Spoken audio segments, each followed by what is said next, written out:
नमः शिवाय। शिव जी सदा सहाय। ओम नमः शिवाय। गुरु जी सदा सहाय। जय गुरु जी। शुक्राना गुरु जी। अनंतम अनंतम शुक्राना। संगत जी, आज का हमारा डिवाइन ब्लेसिंग से भरा हुआ शिव महापुराण में नागेश्वर नामक ज्योतिर्लिंग का प्रादुर्भाव और उसकी महिमा अध्याय प्रारंभ होने जा रहा है। आप सभी बड़े ही प्रेम पूर्वक नागेश्वर ज्योतिर्लिंग का एक बड़ा ही भक्तिमय अध्याय श्रवण कीजिए। सूत जी कहते हैं, ब्राह्मणों, अब मैं परमात्मा शिव के नागेश नामक परम उत्तम ज्योतिर्लिंग के आविर्भाव का प्रसंग सुनाऊंगा। दारुका नाम से प्रसिद्ध कोई राक्षसी थी जो पार्वती के वरदान से सदा घमंड में भरी रहती थी।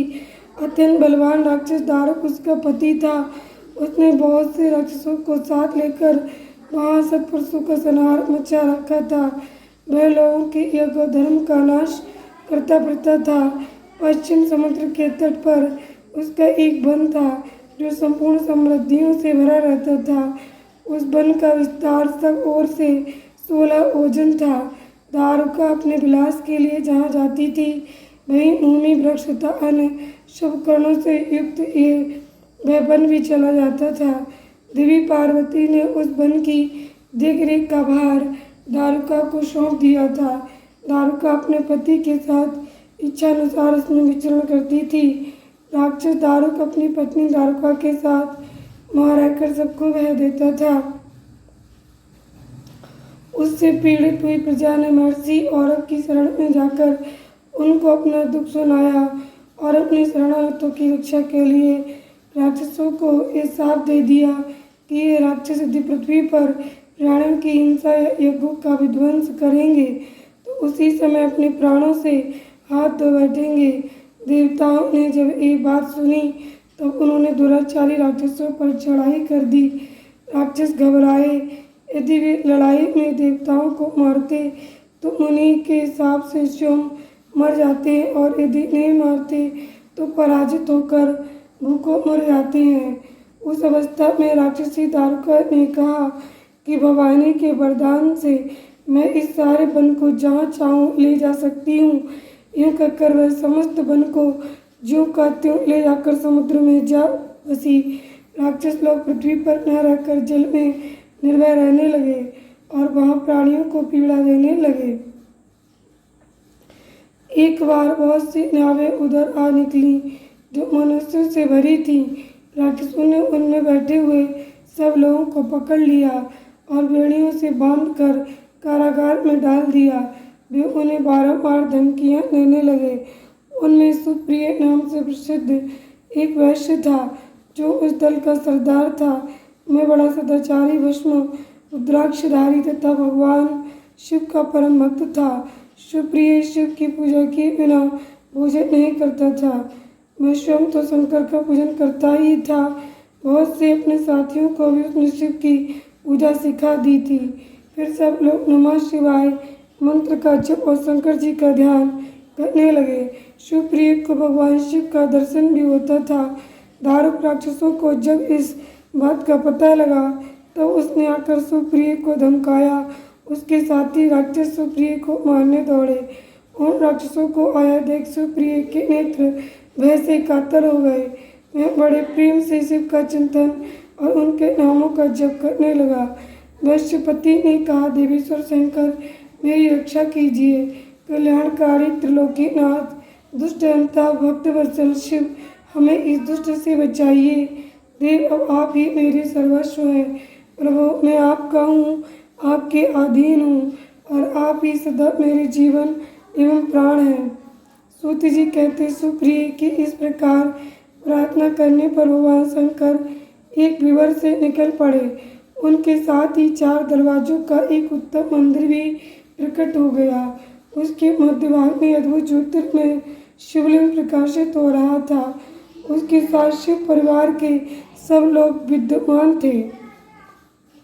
सुप्रिय ने उनका दर्शन करके पूजन किया। पूजित होने पर भगवान शंभु ने प्रसन्न हो स्वयं पाशुपतास्त्र लेकर प्रधान राक्षसों, उनके सारे उपकरणों तथा सेवकों को भी तत्काल ही नष्ट कर दिया। तत्पश्चात अद्भुत लीला करने वाले और लीला से ही शरीर धारण करने वाले समूह ने उस वन को यह वरदान दिया कि आज से इस वन में सदा ब्राह्मण, क्षत्रिय, वैश्य और शूद्र इन चारों वर्णों के धर्मों का पालन हो। यहाँ श्रेष्ठ मुनि निवास करें और तमोगुणी राक्षस इसमें कभी न रहें। शिव धर्म के उपदेशक, प्रचारक और प्रवर्तक लोग इसमें निवास करें। सूत जी कहते हैं, इसी समय राक्षसी दारुका ने दीन चित्त से देवी पार्वती की स्तुति की। देवी पार्वती प्रसन्न हो गईं और बोली, ने बताओ तेरा क्या कार्य करूं? उसने कहा, मेरे वंश की रक्षा कीजिए। देवी बोली, मैं सच कहती हूँ, तेरे कुल की रक्षा करूँगी। ऐसा कहकर देवी भगवान शिव से बोली, नाथ आपकी ये बात युग के अंत में सच्ची होगी, तब तक तामसी सृष्टि भी रहे, ऐसा मेरा विचार है। मैं भी आपकी ही हूँ और आपकी ही आश्रय में रहती हूँ, अतः मेरी बात को भी प्रमाणित सत्य कीजिए। ये राक्षसी दारुका देवी है, मेरी ही शक्ति है और राक्षसियों में बलिष्ठ है, अतः यही राक्षसों के राज्य का शासन करे।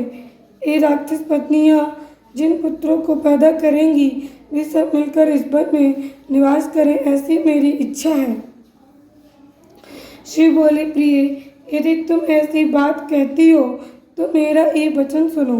मैं भक्तों का पालन करने के लिए प्रसन्नता पूर्वक इस वन में रहूँगा। जो पुरुष यहाँ वर्ण धर्म के पालन में तत्पर और प्रेम पूर्वक मेरा दर्शन करेगा वह चक्रवर्ती राजा होगा। कलयुग के अंत और सतयुग के आरंभ में महासेन का पुत्र वीरसेन राजाओं का भी राजा होगा। वह मेरा भक्त और अत्यंत पराक्रमी होगा और यहाँ आकर मेरा दर्शन करेगा। दर्शन करते ही वह चक्रवर्ती सम्राट हो जाएगा।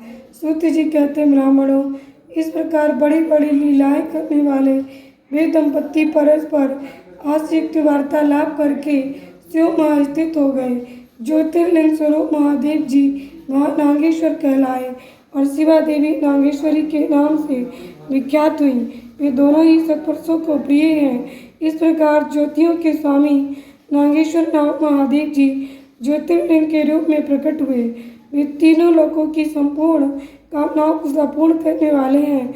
जो प्रतिदिन आदरपूर्वक नागेश्वर के प्रादुर्भाव का वह प्रसंग सुनता है, वह बुद्धिमान मानव महान पापों का नाश करने वाले समूल मनोरथों को प्राप्त कर लेता है। जय गुरु जी, शुक्राना गुरु जी, अनंतम अनंतम शुक्राना। संगत जी, आज का हमारा डिवाइन ब्लेसिंग से भरा हुआ इस महापुराण का अध्याय यहीं पर संपूर्ण हुआ। संगत जी देखिए, गुरुपाद ज्योत में विराजमान है, बहुत ही डिवाइन प्यारे दर्शन दे रहे हैं। देखिए संगत जी, बहुत ही बटरफ्लाई के रूप में प्यारे दर्शन हो रहे हैं। जय गुरु जी, शुक्राना गुरु जी, अनंतम